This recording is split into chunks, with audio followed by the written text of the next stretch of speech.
Hi hello வணக்கம் நண்பர் நண்பி, நான் உங்கள் அரவிந்த். இன்னைக்கு வீடியோவில் நம்ம Snapdragon 680 கூட Unisoc T616 அப்படின்ற இந்த ஒரு சிப்செட்டை தான் கம்பேர் பண்ண போகிறோம். இந்த ரெண்டு சிப்செட்டுமே இப்போ மார்க்கெட்டில் பட்ஜெட் செக்மெண்ட்டுக்கான ஸ்மார்ட் ஃபோனில் தான் யூஸ் பண்ணிட்டு இருக்காங்க. அதுலேயும் Snapdragon 680 ஆல்மோஸ்ட் டாப் பிராண்டுக்கான எல்லா ஸ்மார்ட் ஃபோன்லையும் பட்ஜெட் செக்மெண்ட்டில் இந்த சிப்செட் தான் யூஸ் பண்ணுறாங்க. அண்ட் Unisoc T616 இந்த சிப்செட்டும் இப்போ ரீசெண்டாக கேமிங் சென்ட்ரிக்காக ஃபோக்கஸ் பண்ணி கொண்டு வந்திருக்கோம் அப்படின்ற மாதிரி சொல்லி சில ஸ்மார்ட் ஃபோன்ஸ் எல்லாம் யூஸ் பண்ண ஸ்டார்ட் பண்ணியிருக்காங்க. அப்படி இருக்கக்கூடிய இந்த ரெண்டு சிப்செட்டில் எந்த சிப்செட் பெஸ்ட், வாங்க வீடியோக்குள்ளே போய் தெரிஞ்சுக்கலாம்.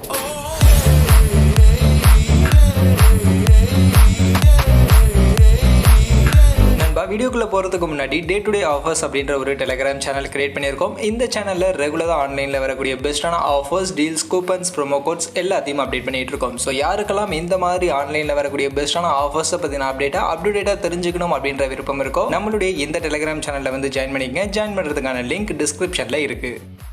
ஃபர்ஸ்ட் இந்த ரெண்டு சிப்செட்டோட மார்க்கெட்டில் இருக்கக்கூடிய ஸ்மார்ட் ஃபோன்ஸ் லிஸ்ட். அதில் Snapdragon 680 இந்த சிப்செட்டை பேக் பண்ணி Redmi Note 11, Realme 9 4G, Moto G52, iQoo Z6 மாதிரி நிறைய ஸ்மார்ட் ஃபோன்ஸ் மார்க்கெட்டில் அவைலபிளாக இருக்குது. அண்ட் அதே மாதிரி Unisoc T616 இந்த சிப்செட்டை பேக் பண்ணி ரீசெண்டாக Realme C35 அப்படின்ற ஒரு ஸ்மார்ட் ஃபோன் லான்ச் பண்ணாங்க. அண்ட் Realme Pad Mini அதுலேயும் கூட இந்த சிப்செட் தான் யூஸ் பண்ணியிருக்காங்க. மற்றபடி நெக்ஸ்ட் இன்னும் மோட்டோ மாதிரியான நிறைய பிராண்டு கிட்ட இருந்து இந்த Unisoc T616 சிப்செட்டோட ஸ்மார்ட் ஃபோன்ஸ் வரப்போகுது.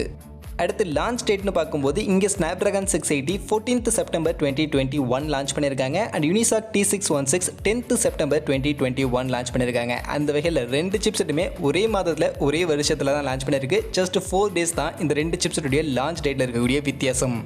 நெக்ஸ்ட் கனெக்டிவிட்டி சப்போர்ட்னு பார்த்தோம்னா Snapdragon 680 Bluetooth version 5.1 and Wi-Fi 6க்கான கனெக்டிவிட்டி சப்போர்ட் கொடுத்துருக்காங்க. அதுவே Unisoc T616 Bluetooth version 5.0 and Wi-Fi 5க்கான கனெக்டிவிட்டி தான் இருக்குது. அந்த வகையில் Bluetooth ஆகட்டும் Wi-Fi ஆகட்டும் ரெண்டுத்துடைய கனெக்டிவிட்டியும் Snapdragonல தான் பெட்டராக இருக்குது. அடுத்து இங்கே ரேம் சப்போர்ட் பொறுத்த வரைக்கும் Snapdragon 680 டுவெல் சேனலுக்கான LPDDR4X RAM type 2133 MHz RAM ஃப்ரீக்வன்சியோட அவைலபிளாக இருக்குது. அண்ட் இங்கே மேக்ஸிமம் 16 GB வரைக்கும் ரேம் சப்போர்ட் பண்ணுறாங்க. அண்ட் அதுவே Unisoc T616 இந்த சிப்செட்டில் இங்கேயுமே டுவெல் சேனலுக்கான LPDDR4X ரேம் டைப் தான். பட் 1866 MHz ரேம் ஃப்ரீக்வன்சியோட அப் டு 8 GB வரைக்கும் தான் ரேம் சப்போர்ட் அப்படின்றது Unisoc சிப்செட்டில் கொடுத்துருக்காங்க. அந்த வகையில் ரெண்டுத்துலையுமே dual channel LPDDR4X RAM type தான் அப்படின்னாலும் ரேம் சப்போர்ட்னு வரும்போது இங்கே Snapdragon கொஞ்சம் பெட்டராகவே இருக்கு. அதுவே ஸ்டோரேஜ் சப்போர்ட்டுக்கு வந்தோம்னா இங்கே Snapdragon 680 eMMC 5.12 UFS 2.2 storage support கொடுத்துருக்காங்க. அண்ட் Unisoc T616 இந்த சிப்செட்டில் eMMC 5.12 UFS 2.1 ஸ்டோரேஜ் சப்போர்ட் கொடுத்துருக்காங்க. அந்த வகையில் Snapdragon 680 தான் கொஞ்சம் லேட்டஸ்டான UFS 2.2 ஸ்டோரேஜ் சப்போர்ட் இருக்குது.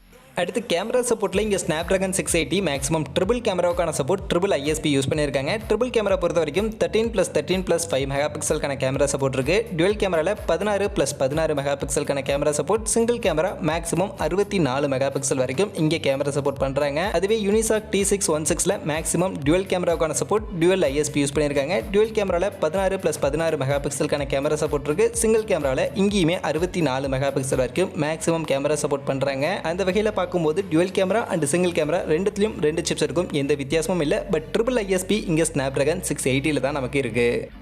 அப்படியே இந்த கேமராவில் வீடியோ ரெக்கார்டிங்கான சப்போர்ட்னு பார்க்கும்போது Snapdragon 680 மேக்ஸிமம் 1080 பிக்சல் 60 FPS ஃப்ரேம் ரேட் வரைக்கும் வீடியோ ரெக்கார்டிங் பண்ணிக்க முடியும்னு சொல்லியிருக்காங்க. அண்ட் அதுவே 720 பிக்சலுக்கான வீடியோஸ் 120 FPS ஃப்ரேம் ரேட்டோட ஸ்லோ மோஷனில் வீடியோ ரெக்கார்டிங் பண்ணிக்க முடியும் அப்படின்ற மாதிரி சொல்லியிருக்காங்க. அண்ட் அப்படியே Unisoc T616 இந்த சிப்செட்டுக்கு வந்தோம்னா இங்கே maximum 1080 pixel 30 FPS frame rate வரைக்கும் தான் வீடியோ ரெக்கார்டிங் அப்படின்றது பண்ணிக்க முடியும். அந்த வகையில் ரெண்டு சிப்செட்லையுமே 1080 பிக்சலில் ஃபுல் HD ப்ளஸ் ரெசல்யூஷனில் வீடியோ ரெக்கார்டிங் பண்ணிக்க முடியும் அப்படின்னாலும் ஃப்ரேம் ரேட் Snapdragon 680 கொஞ்சம் பெட்டராக 60 FPS வரைக்கும் நமக்கு சப்போர்ட் பண்றாங்க. அடுத்து டிஸ்பிளே சப்போர்ட்னு பார்த்தோம்னா இங்கே இந்த ரெண்டு சிப்செட்டுமே நமக்கு மேக்ஸிமம் ஃபுல் HD ப்ளஸ் ரெசல்யூஷனுக்கான இந்த ஒரு டிஸ்பிளே சப்போர்ட் தான் கொடுத்துருக்காங்க. பட் அதில் ரெசல்யூஷன் டிஃபர் ஆகுது. Snapdragon 680 2520 பிக்சல் இன்ட்டு 1080 பிக்சலுக்கான ரெசல்யூஷனில் இந்த ஒரு ஃபுல் HD ப்ளஸ் ரெசல்யூஷனுக்கான டிஸ்பிளே கொடுக்குறாங்க. அண்ட் இதில் மேக்ஸிமம் 90 Hz வரைக்கும் ரெஃப்ரெஷ் ரேட் இருக்குது அப்படின்றத அஃபிஷியல் அவங்க கன்ஃபார்ம் பண்ணிட்டாங்க. ஆனால் Unisoc T616 இந்த சிப்செட்டில் 2160 இன்ட்டு 1080 பிக்சல் ரெசல்யூஷனில் ஃபுல் HD ப்ளஸ் டிஸ்பிளே தான் கொடுத்துருக்காங்க. பட் இங்கே ரெஃப்ரெஷ் ரேட் என்ன அப்படின்றத அவங்க கன்ஃபார்ம் பண்ணலை. அந்த வகையில் ரெஃப்ரெஷ் ரேட் இங்கே Snapdragon 680 90 Hz கொஞ்சம் பெட்டராக இருக்குது. அதே மாதிரி டிஸ்பிளேவுடைய ரெசல்யூஷனும் இந்த Unisoc சிப்செட்டை விட Snapdragonல கொஞ்சம் பெட்டரான சப்போர்ட் நமக்கு கொடுக்குறாங்க. அடுத்து இன்டர்நெட் மோடம் பொறுத்த வரைக்கும் ரெண்டு சிப்செட்டுமே நம்ம எல்லாருக்கும் தெரியும் 4G LTE-க்கான மோடம் தான். அதில் ஸ்னாப்ட்ராகன் 680ல ஸ்னாப்ட்ராகன் X11 அப்படின்ற இந்த ஒரு 4G LTE மோடம் யூஸ் பண்ணியிருக்காங்க. இதில் டவுன்லோட் ஸ்பீட் மேக்ஸிமம் 390 Mbps வரைக்கும் இருக்கும் அண்ட் அப்லோட் ஸ்பீட் 150 Mbps வரைக்கும் இருக்கும் அப்படின்ற மாதிரி அவங்க மென்ஷன் பண்ணியிருக்காங்க. அதுவே Unisoc T616 இந்த சிப்செட் பொறுத்த வரைக்கும் இங்கே integrated 4G LTE modem use பண்ணியிருக்காங்க. இதில் டவுன்லோட் ஸ்பீட் 300 Mbps வரைக்கும் இருக்கும் அண்ட் அப்லோட் ஸ்பீட் 150 Mbps வரைக்கும் இருக்கும் அப்படின்ற மாதிரி சொல்லியிருக்காங்க. அந்த வகையில் இங்கே இந்த ரெண்டுத்துடைய மோடம்ல டவுன்லோட் ஸ்பீட் ஸ்னாப்ட்ராகன் 680ல கொஞ்சம் பெட்டரா இருக்கும் அப்படின்ற மாதிரி கொடுத்துருக்காங்க. அப்லோட் ஸ்பீட் எந்த வித்தியாசமும் இல்லை, ரெண்டுமே ஒரே மாதிரி தான் இருக்கு.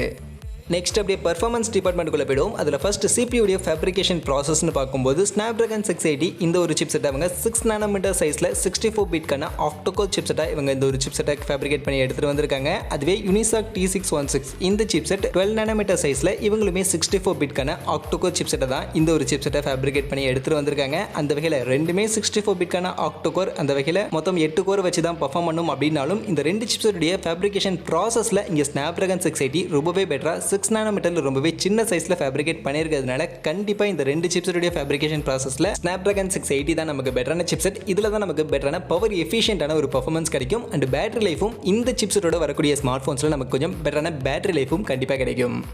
அதுவே இந்த CPU ஆர்கிடெக்சர் ஸ்ட்ரக்சர்னு பார்க்கும்போது ஸ்னாப்ட்ராகன் 680 இவங்க 8 கோரை ரெண்டாக ஸ்ப்ளிட் பண்ணி கொடுத்துருக்காங்க. அதில் 4 Cryo 265 கோல்டுக்கான CPU, Cortex A73க்கான கோரோட மேக்ஸிமம் 2.4 GHz கிளாக் ஸ்பீடோட கொடுத்துருக்காங்க. அது போக இன்னொரு 4 Cryo 265 சில்வருக்கான CPU, Cortex A53க்கான கோரோட 1.8 GHz கிளாக் ஸ்பீடோட கொடுத்துருக்காங்க. அப்படியே இந்த பக்கம் Unisoc T616 இந்த சிப்செட்டுக்கு வந்தோம்னா இங்கேயுமே அந்த 8 கோரை இவங்க ரெண்டாக தான் ஸ்ப்ளிட் பண்ணி கொடுத்துருக்காங்க. பட் அதில் ஃபர்ஸ்ட் ஹெவி டாஸ்க்கை ஹேண்டில் பண்ணுறதுக்கு 2 ARM Cortex A75க்கான கோர் 2.0 GHz கிளாக் ஸ்பீடையும், அது போக 6 ARM Cortex A55க்கான கோர் 1.8 GHz கிளாக் ஸ்பீடையும் கொடுத்துருக்காங்க. அந்த வகையில் இங்கே இந்த ரெண்டு சிப்ஸுடைய CPU கோர் கண்டிப்பாக Unisoc T616ல கொஞ்சம் பெட்டரா Cortex A75க்கான கோர் அண்ட் Cortex A55க்கான கோர் அப்படின்ற மாதிரி கோர் இங்கே கொஞ்சம் பெட்டரா கொடுத்துருக்காங்க. அதுவே கிளாக் ஸ்பீட்னு வரும்போது இங்கே ஸ்னாப்ட்ராகன் 680ல 2.4 GHz வரைக்கும் கொஞ்சம் பெட்டரான கிளாக் ஸ்பீட் கொடுத்துருக்காங்க. அதே மாதிரி இங்கே ஹெவி டாஸ்க்கை ஹேண்டில் பண்ணக்கூடிய அந்த கோர் அந்த CPUன்னு பார்க்கும்போது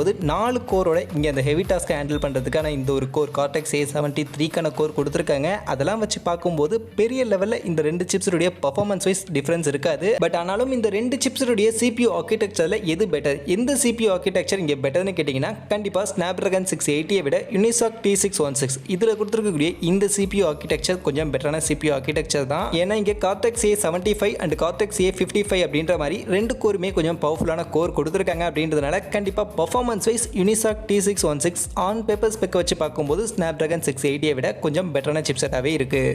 அடுத்து அப்படியே GPUன்னு பார்த்தோம்னா இங்கே ஸ்னாப்ட்ராகன் 680ல Adreno 610 அப்படின்ற இந்த ஒரு GPU யூஸ் பண்ணியிருக்காங்க. அதுவே Unisoc T616 இந்த சிப்செட்டில் ARM Mali G57 அப்படின்ற இந்த ஒரு GPU யூஸ் பண்ணியிருக்காங்க. அந்த வகையில் GPUல இந்த ரெண்டு GPUல எது பவர்ஃபுல்னு கேட்டிங்கன்னா கண்டிப்பாக இங்கேயுமே ஸ்னாப்ட்ராகன் 680 விட Unisoc T616 இதில் கொடுத்துருக்கக்கூடிய ARM Mali G57 அப்படின்ற இந்த ஒரு GPU தான் கொஞ்சம் பவர்ஃபுல்லான GPU. கேமிங் அண்ட் கிராஃபிக்கல் ரெண்டரிங்லாம் இந்த சிப்செட் ஸ்னாப்ட்ராகனை விடவுமே கொஞ்சம் பெட்டராக பர்ஃபார்ம் பண்ணக்கூடிய எஃபிஷியன்சி இருக்கக்கூடிய ஒரு சிப்செட். அதனால இங்கேயுமே இந்த ரெண்டு சிப்செட்டுடைய GPU வச்சு பார்க்கும்போது கண்டிப்பா GPU Unisoc T616ல இருக்கக்கூடிய இந்த GPU தான் கொஞ்சம் பெட்டரான GPU. பட் அதுக்காக இந்த சிப்செட்ல கண்டிப்பா கேமிங் பெர்ஃபார்மன்ஸ் பெட்டரா இருக்கும் அப்படின்னு நம்ம சொல்லிடவே முடியாது.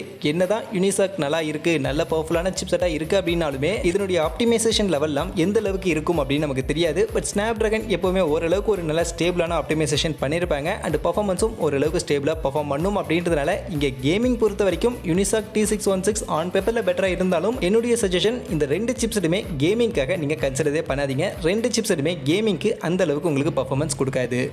அடுத்து ANTUTU பெஞ்ச்மார்க் ஸ்கோருக்கு வந்தோம்னா இங்கே ஸ்னாப்ட்ராகன் 680க்கு அப்ராக்சிமேட்டாக 2 லேக்கான ஒரு ANTUTU பெஞ்ச்மார்க் ஸ்கோர் ரீச் பண்ணியிருக்கு. அதுவே Unisoc T616 2,18,000க்கான ஒரு ANTUTU ஸ்கோர் ரீச் பண்ணியிருக்கு. அந்த வகையில் கொஞ்சம் பெட்டரான ANTUTU ஸ்கோர் Unisoc வந்திருக்கு. அப்படியே நெக்ஸ்ட் GEEKBENCH ஸ்கோருக்கு வந்தோம்னா இங்கே ஸ்னாப்ட்ராகன் 680க்கு சிங்கிள் கோர் 351 அப்படின்ற ஒரு ஸ்கோரும், மல்டி கோருக்கு 1350 அப்படின்ற ஒரு ஸ்கோரும் வந்திருக்கு. அண்ட் Unisoc T616க்கு சிங்கிள் ஸ்கோர் 360 அப்படின்ற ஒரு ஸ்கோரும், மல்டி ஸ்கோர் 1307 அப்படின்ற ஒரு ஸ்கோரும் வந்திருக்கு. அந்த வகையில் இங்கே சிங்கிள் ஸ்கோர் யூனிசாக்ல பெட்டராக இருக்குது அண்ட் மல்டி ஸ்கோர் ஸ்னாப்ட்ராகனில் பெட்டராக இருக்குது. அந்த வகையில் மல்டி டாஸ்கிங் கண்டிப்பாக ஸ்னாப்ட்ராகன் 680 யூனிசாக்கை விட கொஞ்சம் பெட்டராகவே நமக்கு பர்ஃபார்ம் பண்ணி கொடுக்கும்.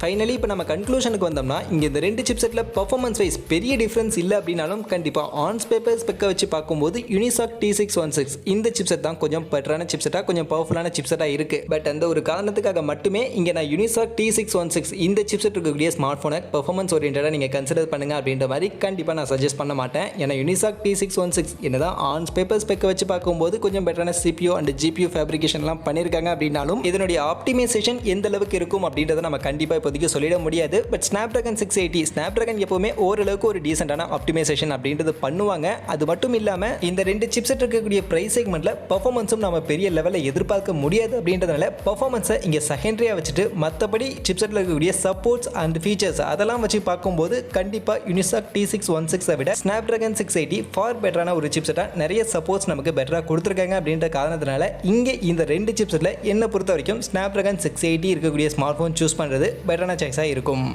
மற்றபடி நாம் இப்போ இந்த வீடியோவில் பட்ஜெட் செக்மெண்ட்டில் இருக்கக்கூடிய இந்த ரெண்டு சிப்செட்டை கம்பேர் பண்ணதில் இருந்து இந்த ரெண்டு சிப்செட்டில் எந்த சிப்செட் பவர்ஃபுல்லான சிப்செட் எந்த சிப்செட் இருக்கக்கூடிய ஸ்மார்ட் ஃபோன்ஸை நீங்கள் கன்சிடர் பண்ணுவீங்க அப்படின்ற உங்களுடைய ஒப்பீனியன் உங்களுடைய சஜஷனை மறக்காம கமெண்ட் செக்ஷனில் வந்து சொல்லுங்கள். மற்றபடி இந்த வீடியோ இவ்வளவு தான். கண்டிப்பாக வீடியோ உங்கள் எல்லாருக்கும் பிடிச்சிருக்கும் அப்படின்னு நான் நம்புறேன். அப்படி வீடியோ பிடிச்சிருந்தால் லைக் பண்ணுங்கள், உங்கள் ஃப்ரெண்ட்ஸுக்கும் ஷேர் பண்ணுங்கள். நம்ம சேனலை சப்ஸ்கிரைப் பண்ணலை அப்படின்னா மறக்காம சப்ஸ்கிரைப் பண்ணுங்கள். மீண்டும் ஒரு நல்ல வீடியோவில் உங்கள் எல்லாரையும் சந்திக்கிறேன். அது வரைக்கும் tata bye bye and see you.